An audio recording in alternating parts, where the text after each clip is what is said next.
uniform in defense of our country from all branches. And so the first one that I'd outline is just the Improving Access to Congressional Services Act.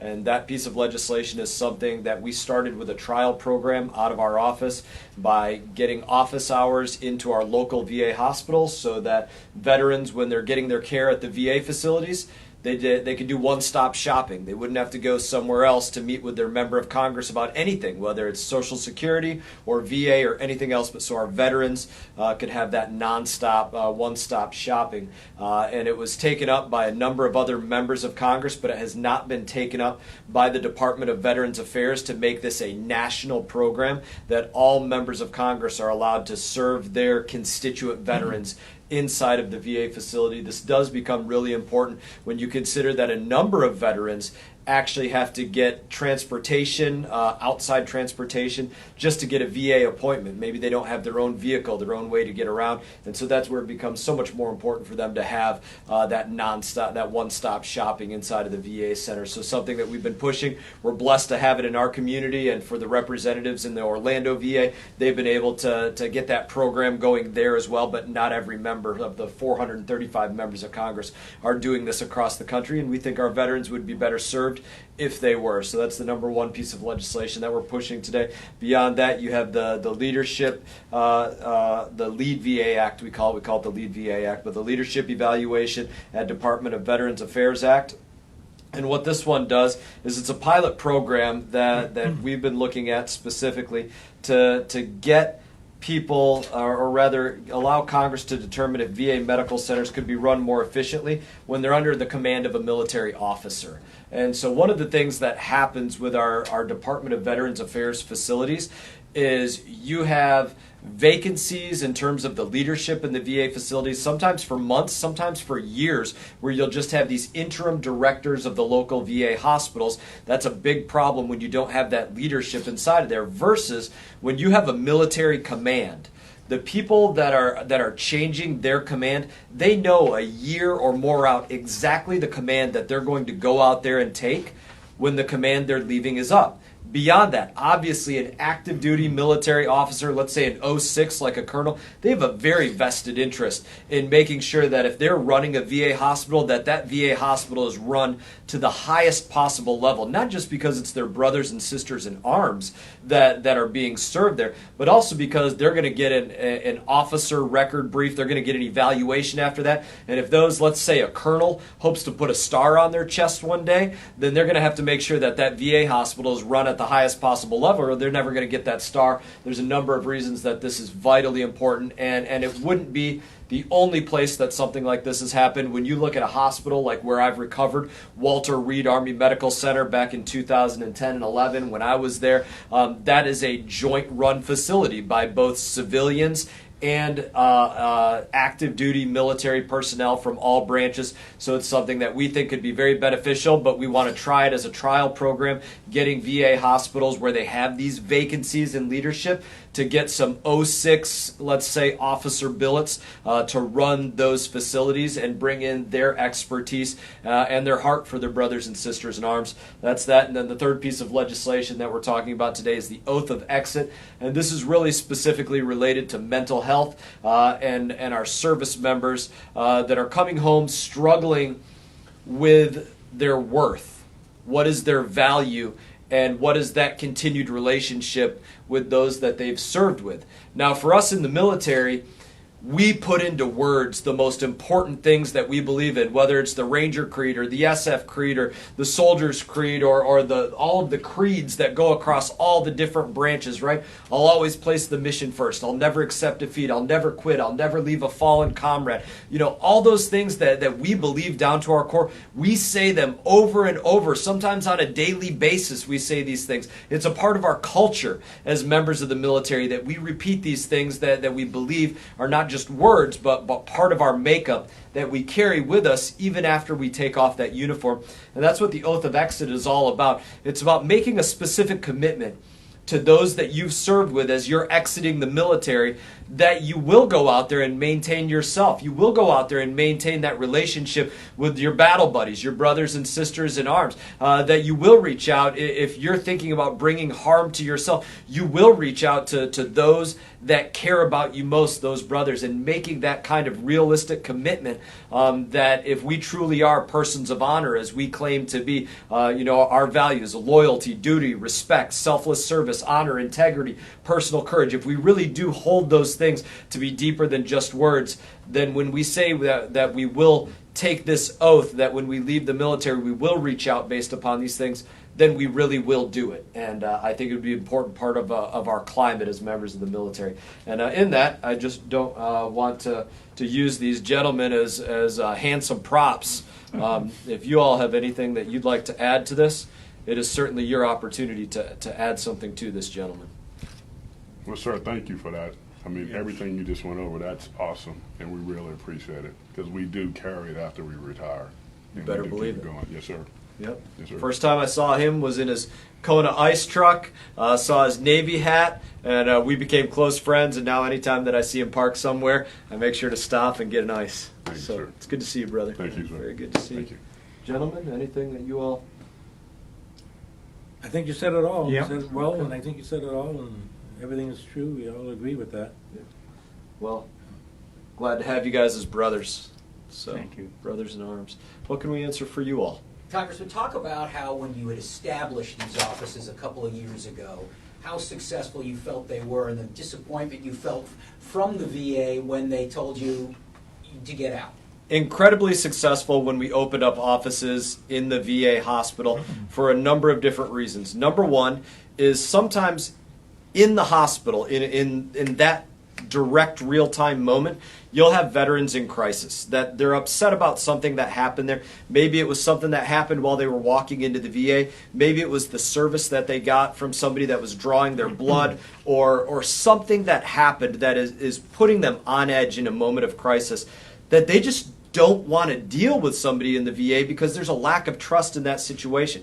I can't tell you how many times we've had people as walk-ins come into our office in that kind of moment of crisis that it took them off the edge just to know that they were heard at the highest possible level, that they were able to get what they needed to get off their chest. Hey, this happened to me. I want to make a report on this. Can you take note of this? Can your office work on this?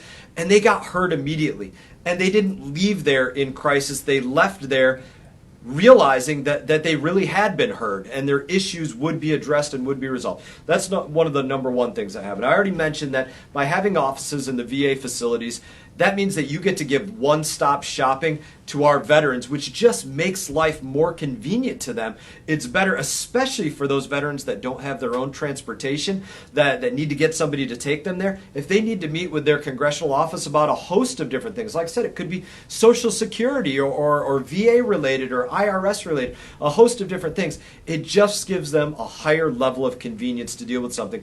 One of the other good things is, as members of Congress, we are tasked with oversight of federal agencies. And I can tell you that we give a hell of a lot more oversight to the things that we see on a daily basis. If you want to fix a problem, you got to be present for the problem. I truly believe that. So if myself and my staff are in and out of the VA hospital on a weekly basis, because we would hold weekly office hours inside of the VA, then we're walking in those doors every single week saying, how come this door doesn't have a push button for somebody in a wheelchair? And when they tell us, hey, they're getting that fixed, and I show up 3 weeks later and it's still not fixed, then I got, I'm seeing that. Well, how come I'm walking past this drinking fountain that says that it's broken for the last month or 3 months or whatever? How come this is going on? If you want to fix those problems locally, which that's our job as locally representation, then you got to be present for it. And that's another big part of what this bill is about, is us being present for the issues that are going on inside of our Department of Veterans Affairs. And that's actually why we got kicked out, in my opinion, to begin with, is the VA doesn't want that level of oversight. Now in many cases, I don't want to they do yeoman's work. In so many different cases, they do. But there are also times where things fall through the cracks, and they don't want to have that day-to-day oversight of lighting a fire under their butt, and that's exactly why it needs to exist. I wanted to ask any of our veterans here, have you been happy with the treatment that you've had down in West Palm Beach? Did any of you have the chance to meet with the congressman or a member of his staff when that office was open? Anybody? Most of us are not I from around won't. here. Oh, okay. So, Yeah. so, no, we haven't had a chance to do that. No, yet. I haven't. Well, I guess the general question would be, as you know, as we're talking with the congressman, would you be appreciative to have that face to face? Yes, sir. With Yeah, the congressman? yeah. Absolutely. Yeah. That would be like boots on the Right. ground. I mean, that's exactly what it is. I mean, actually being there and being a part of what's happening, I think is great. That's awesome. That's the best way to fix it if you know what's going on. Yes. Put a fine point on it. Literally, we've opened up hundreds of individual cases just out of the VA office. Just out of people coming in there that decided that was more convenient than having to come to the St. Lucie office or the Stewart office or the North Palm Beach office or somewhere else. Hundreds of cases that they may not have otherwise taken that opportunity to get something made right in their lives. So it has been effective to the tune of hundreds of individual cases for our veterans. You feel like this is kind of like a make-good opportunity. I mean, you guys were on the cusp of doing something, and then all of a sudden it was taken out from under you, and now it's a chance to kind of try to bring that personal, you know. The back VA and forth. changed that memorandum of understanding that allowed us to be inside of the VA. We fought it and fought it. Probably took a year of fighting just to get in the VA, number one. Then we had great success while we were there. Not one complaint out of anybody that was service. And let me say this as well. It wasn't just veterans that were coming into our office. It was also VA personnel that were finding it convenient to come into our office and say, we're seeing this going on. We wanted to make you aware of this. So, like I said, the oversight went in a number of different ways. But then after the VA said, hey, we're not going to let you be in here anymore, we fought that for a year. They ultimately decided they would let us back in. Then we hit COVID, and nobody was going into the VA, and now we're getting back under this memorandum of understanding where they're going to find parameters for us to be in there on a regular basis. So it's a very good thing. So fortunately, it sounds like there is an agreement. It's not the butting of the heads that we saw a couple of years ago. You feel like this could... There's still a little butting of heads, but this is why it needs to be national. I have no problem pressuring my other members of Congress, the other 434 members of Congress, to say, if you're not in your VA or begging to be in there, why not? What's your problem? How come you're not in there serving your veterans at the highest possible level?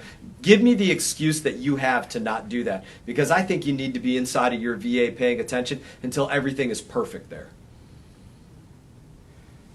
Yeah, Savannah, what's up? I saw you raising your hand, but it was kind of behind As you. an outsider looking at it, it seemed to me, is it kind of suspicious that they didn't want you in there, or that they don't want their congressman in? So the question was it suspicious that the Department of Veterans Affairs didn't want members of Congress in there? I would say it was not surprising to me at all. And, while you could say it's provocative to understand why they did this, they don't want the increased oversight.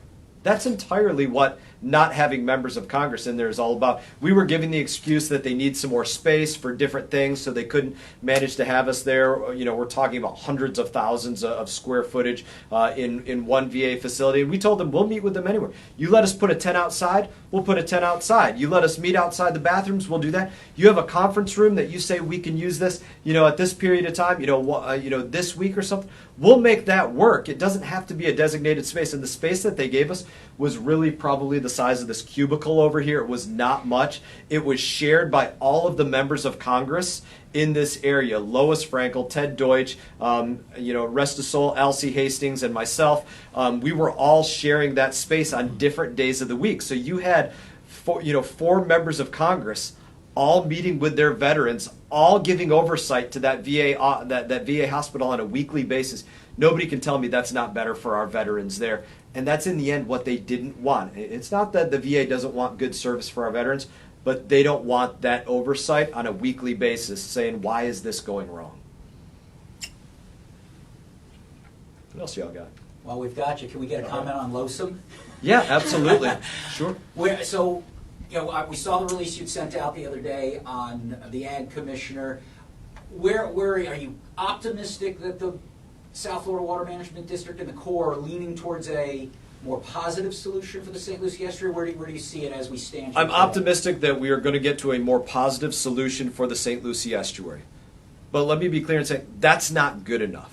just to say that something is more positive, here's why that's good and that's not good enough. You have stakeholders around the state that are getting real, actual benefit out of Lake Okeechobee, right? They're saying, I want to draw something out of it for my own good.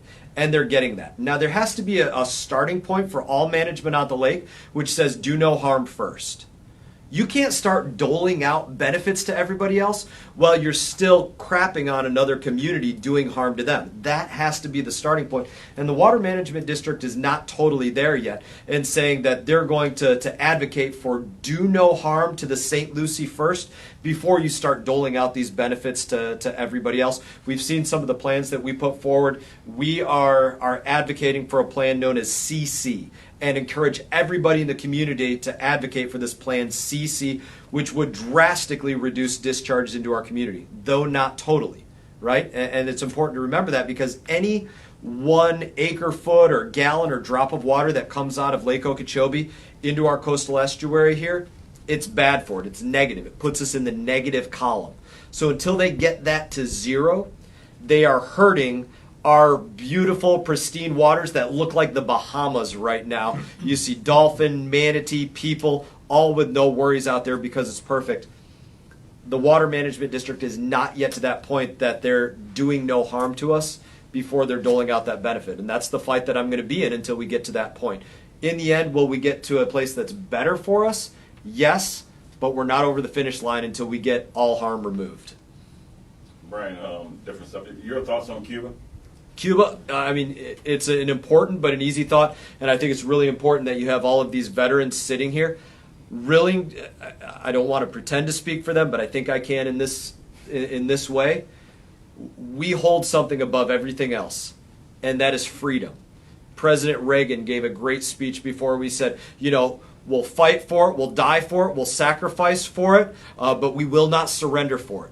And that's the idea of freedom. Freedom is everything. It's everything to us as Americans. It's what the flag that's behind us, 50 stars and 13 red and white stripes, it's what that represents, is freedom. And that's something that we need to fight for the Cuban people, the Venezuelan people, the Iranian people, people across this world. That's worth fighting for them. And as Americans, I think it's everything for us. I don't want to.